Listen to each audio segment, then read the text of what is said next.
Hello everyone! Nag-august tayo ng sunflower. Gawa tayo ng flower base.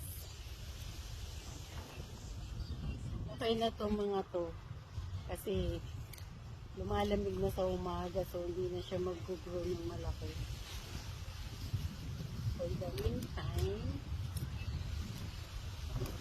lagay na natin siya sa flower base. At least meron akong bouquet of sunflower. Ipadang ko na lang siya.